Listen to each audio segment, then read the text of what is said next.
Hello, in this video we're going to take a look at a couple of application problems involving relative max and mins.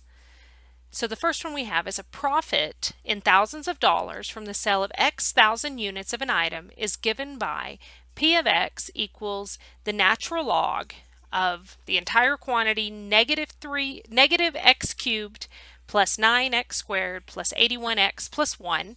All of that is inside that natural log. And this function is valid from x equals 0 to 10. So that means we're only looking at up to 10,000 items that this company is producing. So how many items will maximize the profit? All right, in order to maximize something, we need to find the critical values, which means we need to find the derivative. In this case, our derivative of our profit. The natural log function, remember, is 1 over the argument times the derivative of the argument, or u prime over u, where we're going to call all of this on the inside our u. And so u prime is going to be the derivative of that. It's going to be our numerator. So negative x cubed is going to be negative 3x squared. The derivative of 9x squared is 18x. The derivative of 81x is 81. And then the derivative of 1 is 0. All of that is over our original argument. Negative x cubed, 9x squared, plus 81x plus 1. Now, in order for this function to be defined, that denominator, what's inside our u there, must be a positive number. So we know that this denominator is never going to be equal to 0. If not, the original function wouldn't be defined. So we know that this is undefined nowhere. So there's no value of x. It's going to make this denominator equal to 0. And then, so all we really need to look at is when that numerator is equal to 0.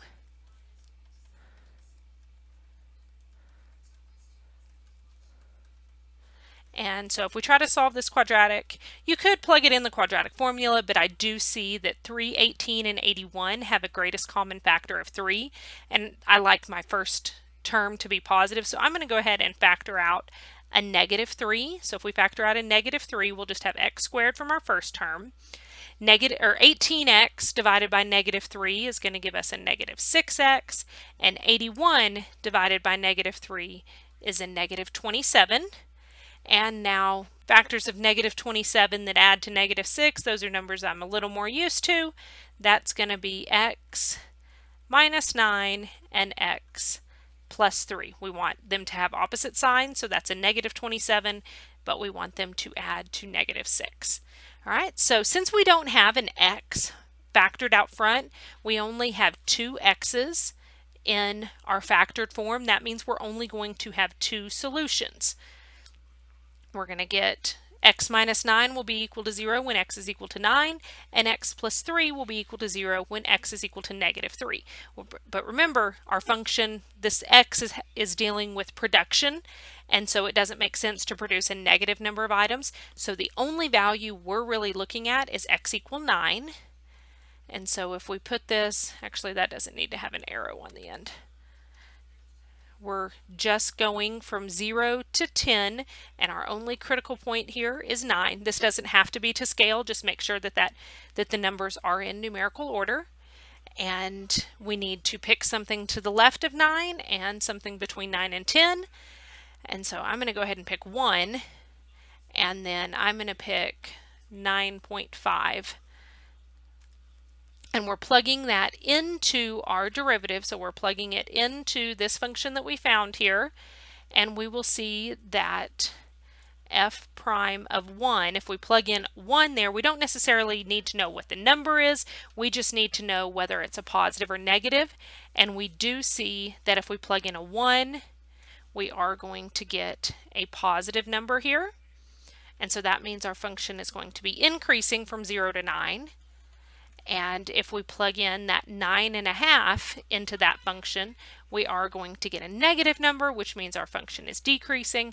So our profit function is going to go up, and then it's going to go down, and it's going to have a maximum there at 9. So we will have a max profit of, that's going to be the y value. If we plug back in to our original function. We are plugging back into this original function right here. If you plug in x equal 9 into that, you get 6.593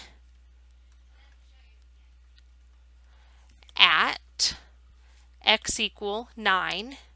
But remember, units on this one, anytime you have word problems, you got to pay attention to the units. These are both in thousands, so that means that our max profit is going to be, if we multiply that, 6.593 times 1,000 is going to be $6,593 at a production level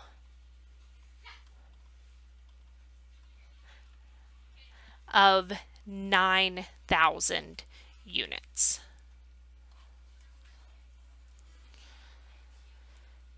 All right, let's look at one more example.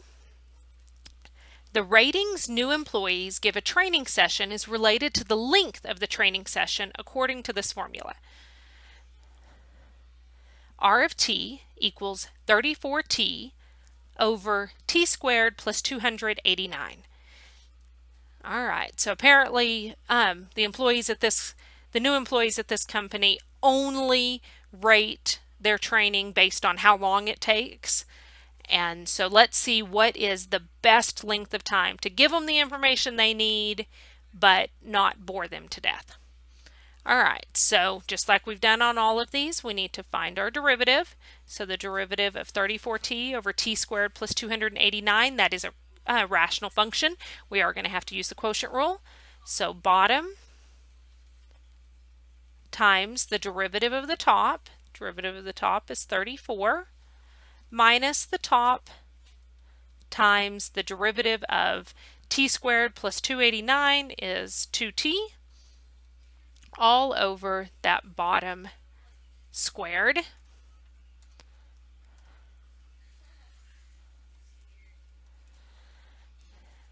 All right, let's go ahead and simplify that numerator. I'm going to distribute this 34 on our first one and then multiply the second one. So we'll get 34 t squared. 289 times 34 is 9,826. And then 34t times 2t is going to give us 68, and that's negative, so 68t squared all over t squared plus 289 quantity squared. And then if we combine like terms in the numerator, we've got t squareds. When we add those, we'll get a negative 34 t squared plus 9,826.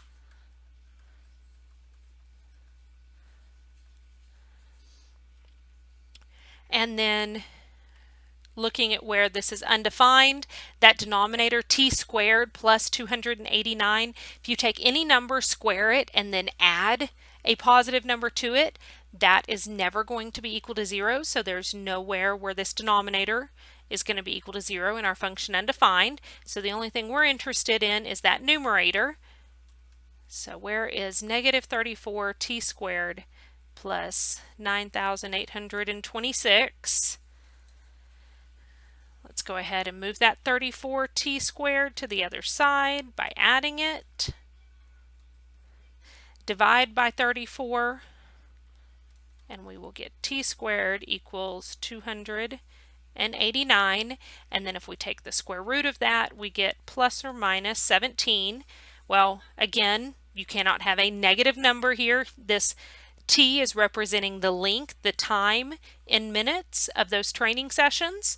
And so we can't have a negative, so 17 is the only one we're interested in. And our domain here is going to be all positive numbers. So let's pick something to the left of 17, just to make sure 17 is not the worst length of time. Let's make sure that that is our maximum ratings. So I'm going to go ahead and plug in 1 and then plug in 18. We are plugging into our first derivative, which when we simplified, we got negative 34 t squared plus 9,826 all over t squared plus 289 quantity squared. And so if we plug in that 1, R prime of 1, there is a positive number, so that means that our ratings are increasing on that first interval. And then R prime is at 18 is a negative number, meaning that our ratings are decreasing. So we do see that 17 is that maximum. And so the length of time, the best length that's going to give us the highest ratings is 17 minutes. All right, I'll see you guys next time.